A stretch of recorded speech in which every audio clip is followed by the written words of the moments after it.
Today's installment of Good Morning Britain focused largely on the local elections, which are being held this week, but Keir Starmer is currently away in Armenia for a summit. The Prime Minister's trip comes just days before the local elections later this week, when voters will deliver their first verdict on his government, presenter Fletcher said before handing over to the show's political correspondent, Louisa James.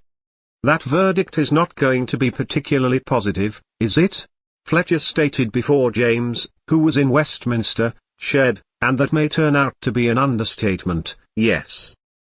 This is the week that has been talked about for a long time now as the moment which could be the tipping point for Sir Keir Starmer, as more than 30 million people in parts of England, Scotland and Wales get a chance to vote on Thursday, and predictions for Labour range from bad to devastating.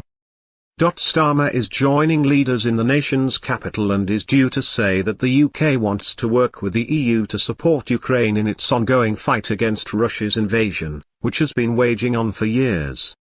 According to reports, Starmer intends to start negotiations to join a £78 billion European Union loan scheme seen as providing support for Ukraine.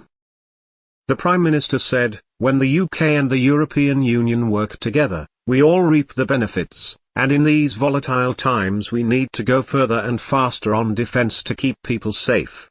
That is why we are beginning negotiations with the EU to ensure Ukraine gets the equipment it needs to defend its freedom, while driving opportunities for British industry to play its full part.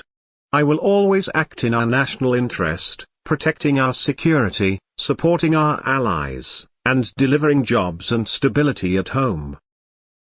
Conservative Shadow Foreign Secretary Dame Priti Patel said her party will always stand with Ukraine. However, she added, the defence investment plan committed for autumn 2025 has still not appeared, and Labour have still not committed funded, credible plans to reach 3% of GDP on defence by the end of this Parliament.